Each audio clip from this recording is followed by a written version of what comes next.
안녕하세요. 제주 코딩 베이스 캠프의 이효준입니다. 이번 시간에는 구글 코딩 컨벤션 두 번째 시간 자바스크립트 구글 컨벤션에 대해서 알아보도록 하겠습니다. 이 챕터로 바로 넘어오시는 분들을 위해서 앞에서 얘기했던 것들을 중복해서 얘기해 드릴게요. 이 구글 컨벤션 요약은요, 전문이 아닙니다. 필요하다고 생각되는 것만 요약을 했고요. 필요에 따라서 두세 문장을 하나의 문장으로 합치기도 했습니다. 그리고 개인적인 의견은 콜아웃으로 표시를 해놨어요. 자, 밑으로 스크롤 내려보도록 하겠습니다.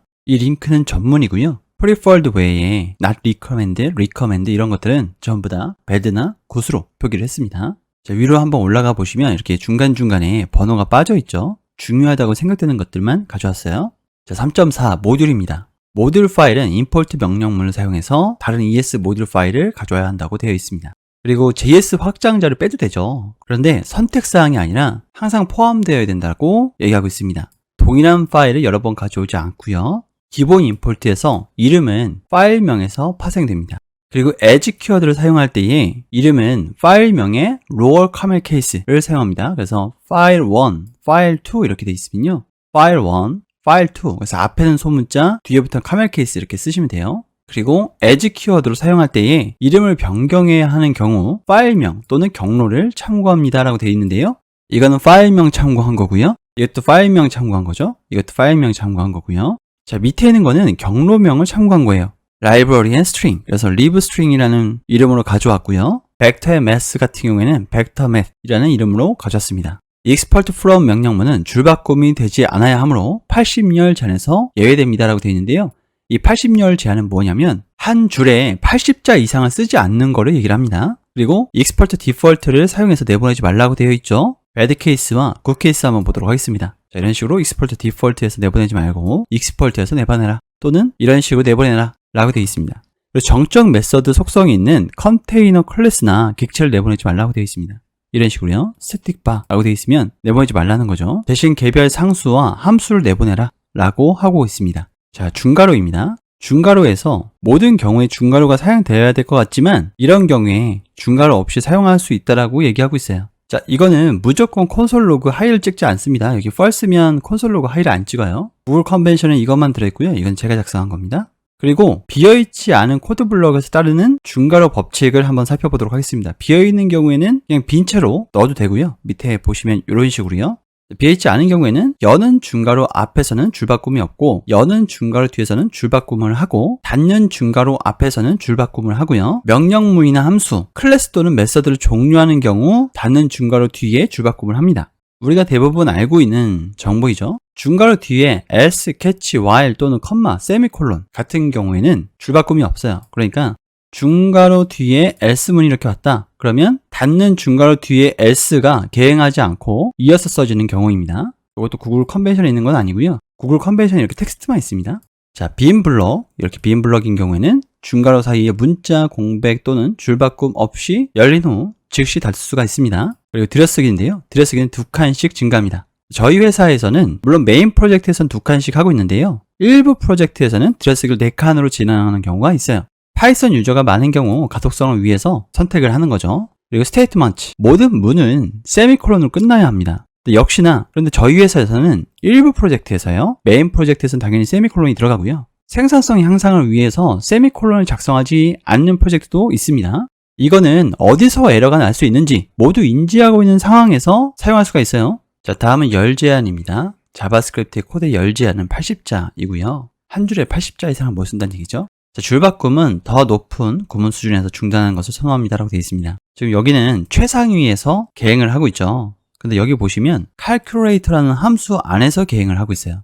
이렇게 하지 않는다는 거예요. 자, 그리고 공백입니다. 공백은 세로 공백과 수평 공백이 있죠. 클래스 또는 객체 리터럴의 연속 메서드 간에 세로 공백이 있다는 얘기입니다. 그러니까 코드가 이렇게 있고 공백이 있고 코드가 이렇게 있고 이런 식으로 들어가는 게 세로 공백이고요. 수평 공백은 if문 뒤에, for문 뒤에 이렇게 들어가는 게 수평 공백이에요. 여러 개의 빈줄이 허용되지만 권장되지도 않는다라고 되어 있죠. 모든 예약어 뒤에 나오는 소괄호와 한 줄을 또 띱니다. 수평으로요. 2양 또는 3학 연산자 양쪽 쉼표, 세미콜론 뒤, 객체 리터럴 콜론 다음에도 한 칸은 띄고요. 앞에는 공백이 없고 뒤에는 공백이 있죠. 그리고 줄끝 주석을 시작하는 이중 슬래시 양쪽으로 공백이 있어야 되고요. 이렇게 주석 양쪽으로도 공백이 있어야 됩니다. 자, 지역 변수 선언을 한번 보도록 할게요. const 또는 let을 사용해서 모든 지역 변수를 선언하고요. 재할당해야 하는 경우가 아니라면 기본적으로 const를 사용합니다 라고 되어 있습니다. bar을 사용하면 안 되고요. 그리고 모든 지역 변수 선언은 하나의 변수만 선언한다고 되어 있습니다. 이런 식으로 선언하지 않는다는 거죠. 그리고 주석을 작성할 때 inline이거나 JS-doc 형태로 작성을 하신다고 한다면 두 개를 혼합해서 작성하지 않는다는 거예요. 이런 식으로요. 위에 건 굿이고 밑에 게 배드입니다. 자, 그리고 배열 리터럴에서 이렇게 계획을 했을 경우에 마지막 쉼표를 포함한다는 거죠. 마지막 쉼표가 가능한 언어가 있고 가능하지 않은 언어가 있어요. 요거는 다른 언어 하시는 분들은 주의해 주세요. 어레이 생성자를 사용하지 않고요. 이게 배드이고 이게 굿입니다. 그리고 배열에 숫자가 아닌 속성을 정의하거나 사용하지 말라고 되어 있죠. 자, 객체 리터럴 한번 가보도록 하겠습니다. 이것도 역시나 후행 쉼표를 포함하고요. 오브젝트 생성자를 사용하지 않도록 합니다. 인용된 키와 인용되지 않은 키를 함께 사용하지 말라고 되어 있죠. 이런 식으로요. 자, 이번엔 클래스 한번 가보도록 하겠습니다.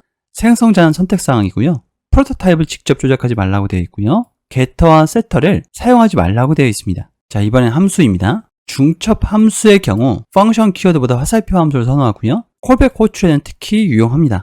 화살표 함수가요. 그리고 나머지 매개 변수를 사용할 수 있다고 되어 있습니다. 자, 문자 리터럴은요, 큰 따옴표가 아닌 작은 따옴표로 구분이 되고요. 여러 문자열 리터럴이 관련된 경우 템플 리터럴, 이거 틸트죠? 1 옆에 있는 거요. 백틱이라고도 얘기를 하고요. 요걸 사용합니다. 자, 제어 구조.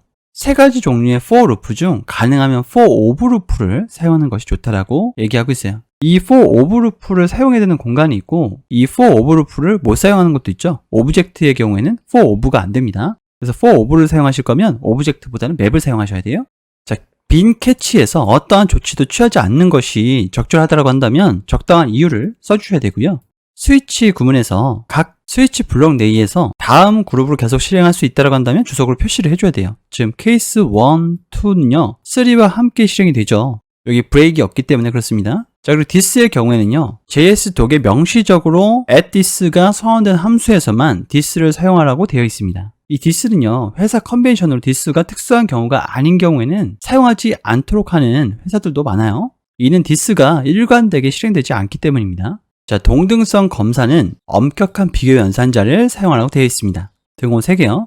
자, 식별자 규칙입니다. 변수명이죠. 변수명 같은 경우에는 너무 축약하거나 뭐 이런 키워드들, DNS 같은 거요. 이런 것들은 우리가 대문자를 알고 있잖아요. URL도 마찬가지고요. 의미가 불분명한 것들, 이런 것들은 사용하지 말라고 되어 있습니다. 우리가 일반적으로 아는 규칙들이 정의되어 있는 거죠. 그리고 패키지 이름은 로어 카멜 케이스, 클래스, 인터페이스 이런 것들은 어퍼 카멜 케이스, 메서드 이름은 로어 카멜 케이스, 이렇게 대부분은 카멜 케이스를 사용을 하는데 로어 카멜 케이스인지 어퍼 카멜 케이스인지 정의가 되어 있습니다. 자, JS-doc이에요. JS-doc 한번 요거 문서 보도록 할게요. 이거는 구글 컨벤션에는 없는 내용입니다. 자, 이런 식으로 설명을 쓸 수가 있어요. HTML 문서 내에도 쓸 수 있고 자바스크립트 파일 내에서도 쓸 수가 있는데요. HTML 문서 내에 작성했을 때에는 마우스 오버를 했을 때 이런 식으로 보이고요. JS에서 작성을 했을 경우에는 이런 식으로 보이게 됩니다. 이렇게요. 파라미터가 어떤 것인지 상세하게 볼 수가 있죠.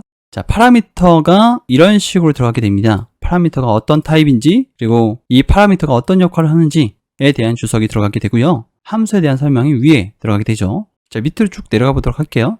타입 힌트도 쓸 수가 있는데요. 비주얼 스튜디오 코드에서 이렇게 작성을 하시면 타입스크립트의 타입 힌트처럼 사용할 수가 있습니다. 자, 그리고 투도 익스텐션, 주석에도 많이 쓰는데요.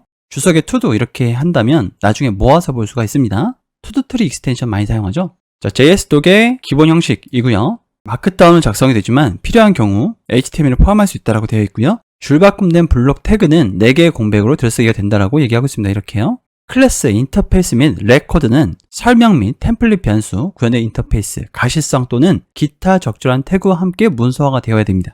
자, 밑으로 내려보도록 하겠습니다. 부록만 남아있고요. 자, 맨 위로 올라왔고요. be consistent, 요거에 대한 설명은 제가 파이썬 구글 컨벤션 가서 말씀을 드리도록 할게요. 자, 여기 적혀져 있죠? 프로젝트의 일관성을 유지하라입니다. 어떤 컨벤션을 절대적인 진리라고 생각하지 마시고요. 구글 컨벤션이나 에어비앤비 컨벤션이나 한국에서는 NHN의 두레이 컨벤션 이런 것들이 유명하죠. 이런 것들을 무작정 따르기보다는 여러분들 프로젝트에 맞게끔 그 프로젝트에서는 일관성을 유지하게 해주시면 됩니다. 자, 이번 시간은 여기까지 하도록 하겠습니다. 감사합니다.